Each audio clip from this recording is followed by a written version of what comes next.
할렐루야. 네, 오늘 새벽에 나오신 여러분들 주님의 은혜가 여러분과 함께 하기를 간절히 바랍니다. 자, 우리는 이제 어제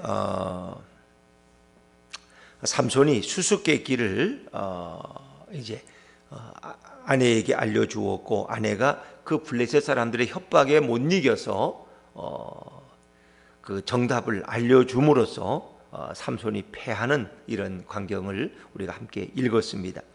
삼손은 분노하였지만 그는 아스글론이라는 곳에 내려가서 결국 30명의 블레셋인들을 죽이고 그들의 겉옷을 빼앗아서 보상으로 돌려주었습니다. 그러고 보면 삼손은 참 약속은 잘 지키는 사람 같아요. 그런데 이제 하나님께서는 삼손이 그것을 갚을 수 있도록 그렇게 길을 열어주셨습니다. 자, 그리고 삼손은 분노해서 그 뒷날을 떠났어요.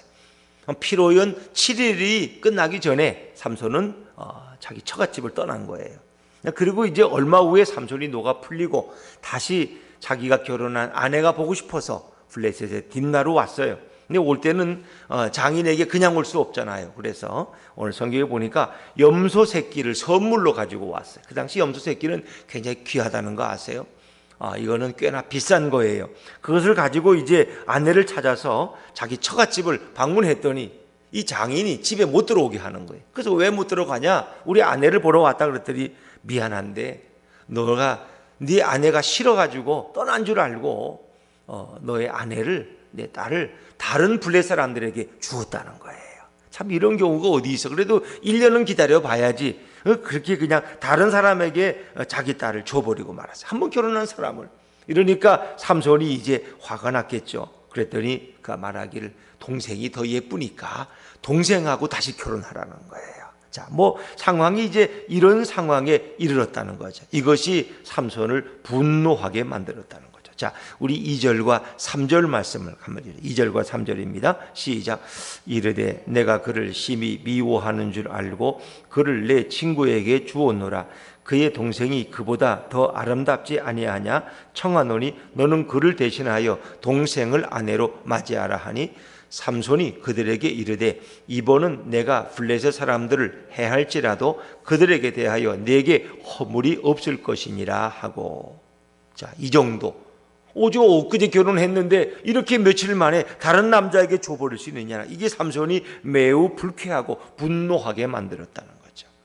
그래서 삼손은 이번만은 내가 블레셋인들을 괴롭혀도 나는 정당한 이유가 있다. 세상에 이런 법이 어디 있느냐. 이것은 내게 허물이 없을 것이라고 그런 선언하고 그가 내려가서 이제 여우 300마리를 붙들었어요. 그리고 그 여우 300마리를 어떻게 잡았을까? 참 그것도 신기해요. 그리고 2마리씩 꼬리를 붙들어 맸어요. 그리고 거기에 회를 달고 그 회에 불을 붙이니까, 그러니까 150쌍에 결국 2마리씩의 이 나귀가, 여우가 뛰어다니기 시작해요. 불이 뜨거우니까. 그러면서 온 블레셋의 곡식밭을 다 불태워버리고 말았다는 거죠. 여러분, 이 여우가 뜨거워서 들고 뛰면 어디로 뛸지 누가 알겠어요? 그러니까 이거는 블레셋 사람들에게 엄청난 손해를 끼치게 된 거예요. 근데 이제 하나 중요한 건 사람은 해하지 않았어요. 그냥 곡식 농사에만 엄청난 피해를 주었다는 거죠. 그러니까 블레셋들이 이제 분노해서 이 도대체 누가 이랬느냐? 그래서 따져보니까 삼손이 그랬다. 그 연유가 왜 그러냐? 큰 딸을 다른 남자에게 줘버리니까 화가 나서 그랬다. 그러니까 블레셋 사람들이 삼손의 장인과 그 집안을 다 불태워버리고 만다는 거죠. 자, 5절과 6절 말씀을 합니다. 5절과 6절입니다. 시작. 회에 불을 붙이고 그것을 블레셋 사람들의 곡식밭으로 몰아들여서 곡식단과 아직 배지 아니한 곡식과 포도원과 감람나무들을 사른지라. 블레셋 사람들이 이르되 누가 이 일을 행하였느냐 하니 사람들이 대답하되 딥나 사람의 사위 삼손이니 장인이 삼손의 아내를 빼앗아 그의 친구에게 준 까닭이라 하였더라. 블레셋 사람들이 올라가서 그 여인과 그의 아버지를 불사르니라. 불살라 보냈어요. 참 그 수수께끼의 답을 모르니까 블레셋 사람들이 삼손의 아내를 협박해서 너 남편에게 얘기해서 정답을 알려주지 않으면 너희 집과 너를 불살라 버릴 것이다. 이게 위협해서 삼손에게 눈물로 호소하고 정답을 알아가지고 블레셋 사람들에게 알려주었거든요. 근데 어찌 보면 자기가 입에 뱉은 말이 그대로 됐어요. 뭐 그 결과는 아니지만 엉뚱한 이유 때문에 결국은 그 여인과 그의 아버지는 자기 동족으로부터 불사름을 당하고 말았다는 거죠. 삼손이 분노했어요. 그리고 7절과 8절에 보니까 삼손이 내려가서 블레셋 사람 아마 수십 명인지 수백 명인지 모르겠어요. 그들을 크게 쳐서 죽이고 그리고 내려가서 에담 바이틈에 머물렀더라. 그가 에담 바이틈에 숨어 있었어요. 자, 이제 이 정도 되니까 이게 서로 이제 복수가 오고 간 거예요. 자기 아내를 다른 남자에게 주었다고 삼손이 화가 나서 여우 300마리를 가지고 여우 작전을 펼쳤고, 이렇게 손해를 본 블레셋 사람들이 화가 나서 이제 삼손의 장인과 그 아내 되는 그 가족을 다 불살라 버리니까 삼손이 또 화가 나서 어떻게 했어요? 이 원수를 갚겠다고 다시 가서 블레셋 사람들 수십 명을 죽였더라. 물론 정확한 인원은 여기 없어요. 자, 그러니까 블레셋 사람들이 당했거든요. 다시 또 복수하려고 그들이 전쟁을 일으킵니다. 자, 우리 9절과 10절 말씀, 9절과 10절 말씀 같이 읽어보죠. 시작. 이에 블레셋 사람들이 올라와 유다의 진을 치고 레히에 가득한지라. 유다 사람들이 이르되 너희가 어찌하여 올라와서 우리를 치느냐? 그들이 대답하되 우리가 올라온 곳은 삼손을 결박하여 그가 우리에게 행한 대로 그에게 행하려 함이로라 하는지라. 계속 이렇게 복수가 복수를 낳고 있죠. 이제 우리는 이걸 보면서 뭘 느껴요? 삼손이 결혼을 한번 잘못해가지고 결국은 이 난리를 치고 있는 거예요. 사실은 그렇지 않습니까? 근데 또 장인이라는 사람은 세상에 사위가 돌아갔다고 해서 자기 딸을 다른 사람에게 또 주는 경우는 어디 있어요? 뭐 그러니까 그것이 개인적인 감정까지 뒤섞여서 결국 이것인 블레셋과 이스라엘 간의 또 하나의 앙금이 되는 거죠. 근데 놀라운 사실은 이런 개인적인 원한이고 복수이지만 결국 삼손은 이것을 뭐예요? 민족적인 원한으로, 민족적인 복수로 여긴다는 거예요. 저들이 나를, 삼손을 무시해서 내 아내를 다른 사람에게 준 것이라고 생각하지 않고 이건 이스라엘 민족 전체를 모욕하는 일이다. 이건 이스라엘 전체를 업신여기는 일이야. 이러니 견딜 수가 없어. 어찌 보면 삼손의 마음속에 이런 나라를 위한 의협심도 발동했을 것이다. 그러니까 어찌 보면 이 결혼 자체가 시작될 때 부모는 말렸지만 삼손은 강행했잖아요. 근데 거기에 이제 따라오는 얘기가 있죠. 이 일이 여호와께로부터 시작된 것을 부모는 몰랐더라. 그러니까 어찌 보면 이렇게 그냥 어디로 뛸지 모르는 이 건달 같은 삼손을 통해서 하나님 구원을 이루어 나가길 원하셨다는 거예요. 그러니까 그가 불의함에도 불구하고 그가 뭔가 좀 이렇게 신실하지 못함에도 불구하고 하나님은 삼손 같은 일을 통해서 이스라엘의 구원을 이루어 나가셨다는 거예요. 자, 그래서 이제 블레셋과 이스라엘 간에 이런 앙금이 생겨나게 되고 블레셋 사람들이 많은 군사를 이끌고 이스라엘을 진격하러 온 거죠. 전쟁을 선포하고 공격하러 왔다는 거죠. 자, 그런데 이제 우리가 볼 것은 유다 사람들이 블레셋 사람들에게 어떤 태도를 취하냐는 겁니다. 자, 그들의 태도를 여러분 한번 읽어보세요. 자, 11절 12절 말씀, 11절 12절 말씀 시작. 유다 사람 3,000명이 에담 바이틈에 내려가서 삼손에게 이르되 너는 블레셋 사람이 우리를 다스리는 줄을 알지 못하느냐? 내가 어찌하여 우리에게 이같이 행하였느냐 하니 삼손이 그들에게 이르되 나도 그들에게 행하였노라 하니라. 그들이 삼손에게 이르되 우리가 너를 결박하여 블레셋 사람의 손에 넘겨주려고 내려왔노라 하니 삼손이 그들에게 이르되 너희가 나를 치지 아니하겠다고 내게 맹세하라 하매. 자, 11절 말씀 보면은 유다 사람 3,000명이 놀란 거예요. 아이고, 블레셋 사람 1,000명이 올라왔대. 큰일 났어. 우린 죽었어. 왜 그래? 삼손 때문에, 삼손, 저 나쁜 놈 저 삼손 때문에 우리가 되는 일이 없어. 이렇게 생각하는. 오히려 삼손을 미워하는 거예요, 그들이. 그렇죠? 블레셋 사람들을 미워하는 게 아니에요. 지금 블레셋의 압제 가운데 40년을 살았더니 그들이 아예 무사 안일주의에 빠지고 노예 근성에 빠져서 우리는 블레셋의 지배를 받아야 돼. 블레셋이 때리면 맞는 거고 그러는 거지. 왜 저렇게 대들어 삼손처럼 말이에요. 여러분 이걸 한번 생각해 보세요. 그러니까 어떤 분들은 일제시대 때 일본 편을 들은 사람들이 많아요. 우리는 이렇게 조센징이잖아. 우린 엽전민족이니까 우리는 싸울 힘도 없어. 일본이 통치하면 감사한 거지. 에? 아, 왜 일본 형사한테 자꾸 대들어? 독립군들은 말이야, 우리만 힘들게 좀 그냥 내버려 두지.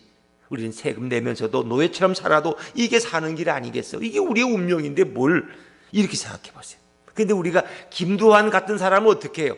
그 깡패예요. 김두한은 뭐 영등포, 뭐 종로, 서울 전 지역을 다 통합했어요. 우리끼리, 깡패끼리.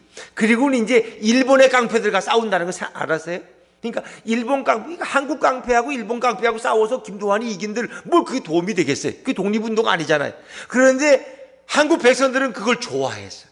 왜? 우리가 일본하고 싸워서 이길 수 없는데 깡패들이라도 이기면 너무 좋은 거야. 너무 좋은 거야. 그래서 김두한이를 영웅처럼 받들었어요. 영웅처럼. 여러분, 그런 심정을 한번 생각해 보세요. 왜? 일본 사람에게는 우리가 싸울 힘이 없어. 우리가 지배를 당하고 있고, 일제 36년 동안. 근데 김두한 같은 영웅이 나타나서 일본 깡패를 다 무너뜨리니까 얼마나 좋아. 그냥 깡패끼리 싸웠으니까 김두한을 또 감옥에 다 넣지도 못해. 그 정당한 싸움이니까, 깡패끼리 싸움이니까. 여러분, 이런 걸 한번 생각해 보세요. 그래서 옛날에 김두한이 드라마 보면은 왜 김두한이를 감옥에 안 넣느냐 막 그러니까 그 일본 형사 중에도 좀 의리 있는 사람이 있어. 아니, 깡패끼리 싸운 걸 어떻게 집어넣느냐 말이야. 우리 깡패 다 집어넣어야지, 일본 깡패들도. 이런 거. 그러니까 일본은 일본의 깡패들을 동원해서 한국인들을 괴롭혔다는 거 아세요? 일본의 통치 방법 중에 일본의 깡패들을 동원해서 정규 경찰이 할 수 없는 일들을 일본 깡패가 조폭들이 대신했다는 거예요. 그러니까 그런 일본 깡패들의 만행을 막은 게 김두한이가 이끄는 한국의 깡패 조폭들이에요. 그러니까 마치 깡패지만은 마치 독립군처럼 이렇게 백성들은 그들을 여기게 되었다는 거예요. 어찌 보면 삼손이 지금 그런 일을 하는 거예요. 그가 지금 자기 개인 감정에 의해서 움직이지는 것 같지만 그 배후에는 누가 역사해? 하나님이 역사하는 거예요. 이 모든, 그러니까 블레셋 여인과 결혼하는 것로부터 모든 것이 시작되어서 이것이 블레셋인들로부터 이스라엘 사람들을 구원하기 위한 한 하나님의 섭리가 바로 이 삼손을 통해서도 드러나고 있다는 것입니다. 어찌 보면 삼손이 율법을 잘 지키지 못해서 그가 율법을 파괴하고 나실인의 규례를 어기는 이런 말강난이 같은 삶을 살지만 하나님은 그런 삼손을 통해서도 이스라엘의 구원을 이루기를 원하셨다는 거예요. 그런데 그런 가운데 같은 동족인 유대 백성이 어떻게 해요? 삼손을 오히려 꾸짖어. 그리고 너를 결박해 가야지 우리가 무사할 수 있다는 거예요. 이게 얼마나 나약한 동족들의 외침입니까, 여러분? 이걸 보면 뭐가 생각나요? 결국 로마에 의해 압제를 받는 유대 백성들이 어떻게 했어요? 예수님이 미워서 예수님을 결박해가지고 누구한테 갖다 줘요? 빌라도에게 갖다 주는 거야. 똑같아. 그들은 예수님을 죽일 권한이 없어요. 유대인들은 사람을 못 죽여. 그러니까 로마의 총독만이 죽일 수 있어. 오늘 유대 동족들도 내가 너희는 결코 죽이지 않겠다는 거예요. 삼손을 그냥 결박만 해서 블레셋인들에게 넘겨주겠다는 거예요. 어떻게 보면 그 똑같을지 몰라요.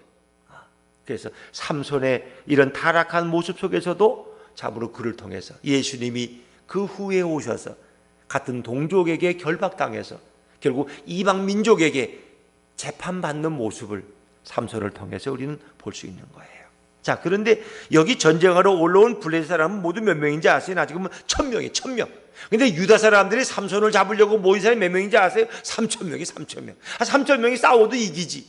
그런데 그들은 아예 싸움을 포기하고 노예 근성에 빠져서 이제는 우리는 블레셋의 영원한 통치를 받겠다. 이런 어리석은 사명을 잃어버린 백성의 모습이. 왜? 하나님이 출애굽기 9장 5절에 보니까 너희는 바로 이 제사장 나라라고 그랬는데 이 제사장 나라라면 세계를 복음으로 밝히는 민족이 돼야 되는데 모든 걸 포기하고 우상 숭배하는 민족에게 이제 노예가 되어서 그렇게 살겠다는 것이 오늘 그 당시 사사기 시대의 유대 민족의 정신이고 그들의 삶이었다는 거예요. 이 안타까운 거죠. 근데 오히려 그것을 삼손을 통해서 하나님은 깨우치고 있는 거예요. 그래서 그들이 삼손을 결박해서, 그러니까 삼손이 스스로 결박을 당한 거예요. 싸우지 않고 자기 동족과는. 그리고 끌려갔는데 거기에 하나님의 역사가 일어나요. 자, 13절 14절 말씀 같이 읽어보죠. 시작. 그들이 삼손에게 말하여 이르되 아니라 우리가 다만 너를 단단히 결박하여 그들의 손에 넘겨줄 뿐이요 우리가 결단코 너를 죽이지 아니하리라 하고 새 밧줄 둘로 결박하고 바위 틈에서 그를 끌어내니라. 삼손이 레이의 이름에 블레셋 사람들이 그에게로 마주 나가며 소리 지를 때에 여호와의 영이 삼손에게 갑자기 임하심에 그의 파리의 밧줄이 불탄 삼과 같이 그의 결박되었던 손에서 떨어진지라. 여호와의 영이. 그러니까 어찌 보면 이 삼손의 배후에는 누가 계시는 거예요? 하나님이 계시는 거예요. 하나님이 역사하시는 거예요. 자기 동족들 3천 명이 올라와서 세상에 에단 바위에 숨어있던 삼손을 거슬러 가지고 그를 잘 설득해서 그를 새 밧줄 둘로 아주 꽁꽁 묶어서 그를 끌어내니까 블레셋 사람들이 환호성을 지르는 거예요. 야, 이겼다. 저 삼손 저놈을 저 동족들이 끌고 오는 것 좀 봐. 얼마나 좋아했겠어. 박수를 치면서 신났어 이제는. 그런데 하나님은 그걸 용납하지 않아. 여호와의 영이 불같이 임하여서 삼손에게 임하니까 그의 파리의 밧줄이 불탄 삼과 같이 손에서 떨어져 나갔다는 거예요. 결박 풀어졌다는 거예요. 참 이 놀라운 모습 아닙니까 여러분? 어떻게 이럴 수 있을까? 이 모습은 삼손을 결박했던 그 밧줄이 여호와의 영에 의해서 불탄 삼같이 끊어져 나간 것은 뭘 의미합니까?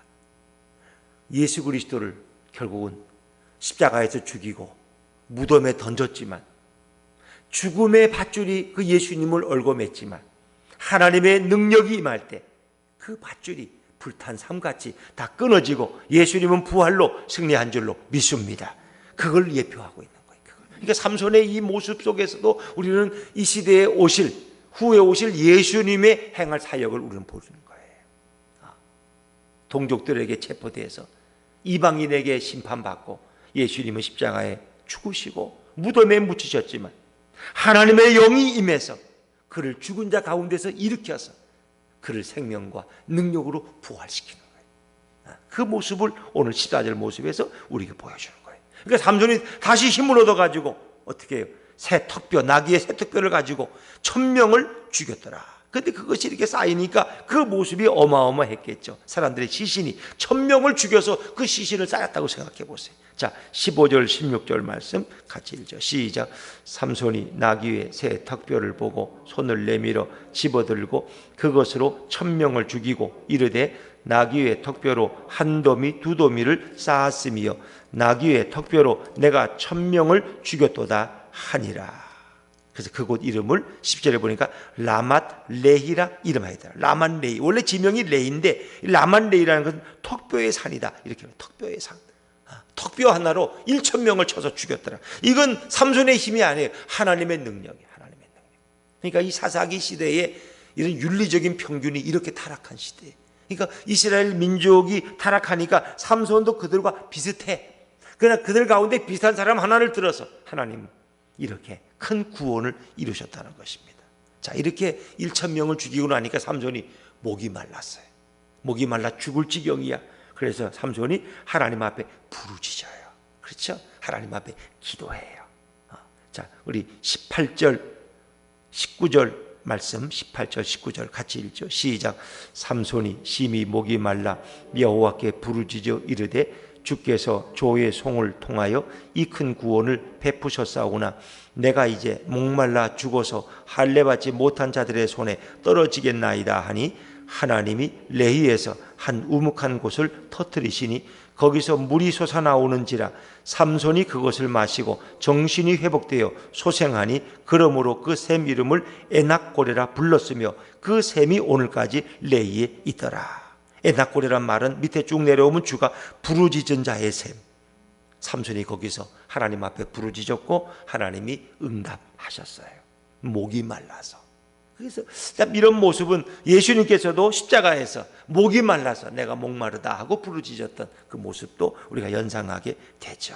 근데 하나님께서는 삼손에게 큰 은혜를 베푸셔서 이런 우묵한 곳이 터져서 샘물이 솟아나서 삼손이 그 물을 마시고 정신을 소생했더라. 하나님의 구원을 또 한 번 삼손이 경험한 거예요. 이게 보면 삼손은 연약한 인간이에요.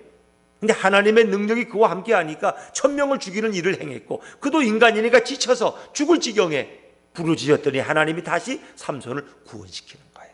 왜? 우묵한 곳이 터져서. 참 놀라운 일 아닙니까 여러분? 어떻게 우묵한 곳에서 샘이 터질 수 있겠습니까? 마치 반석을 치니까 반석에서 샘이 쏟았다시 오늘 하나님은 삼손을 능력으로 구원하시는 거예요. 왜? 삼손이 아직도 할 일이 있기 때문에. 그리고 나서 20년 동안 삼손이 사사의 일을 행하였다라는 겁니다. 참 놀라운 하나님의 역사죠. 어찌 보면 좌충우돌하는 삼손과 같은 불완전한 인생을 통해서도 하나님은 그에게 능력을 부어주시고 이스라엘의 구원의 도구로 그를 사용하시는 거예요. 오늘 우리도 마찬가지입니다. 내가 연약하고 부족하더라도 하나님은 오늘 우리들을 들어서 사용하기를 원하십니다. 어찌 보면 삼손이 자기 개인적인 감정이 아니라 자기 이스라엘 민족을 모욕하는 저 블레셋을 그냥 둘 수가 없다는 것입니다. 그래서 삼손은 은연히 일어나게 됐죠. 여러분 마찬가지입니다. 오늘도 하나님의 나라를 위해서 우리는 오늘도 싸워가야 됩니다. 우리의 싸움이 나 개인적인 안락함, 내가 혼자 잘 먹고 잘 살고 예수 믿고 복 받고 그걸로 끝난다면 그 뭐 무슨 의미가 있습니까? 그러나 적어도 내가 부족하지만, 내가 여전히 참 추악한 죄인이지만은 내가 하나님의 나라를 위해서 조금이라도 쓰임받기 원하는 그 아름다운 마음을 주님은 사용하시는 거예요. 그럴 때 하나님 우리에게도 능력을 부어주시고 우리의 죄와 허물을 덮어주시고 그리고 예수님의 보혈로 우리를 구원으로 이끌어 주시는 거예요. 여러분, 어느 사람이 허물이 없고 어느 사람이 죄가 없습니까? 이 땅을 살아가는 사람들은 다 죄인이에요. 그럼에도 불구하고 우리 스스로가 의로워질 수 없기 때문에 예수님의 보혈 공로로 우리가 구원받는 거예요.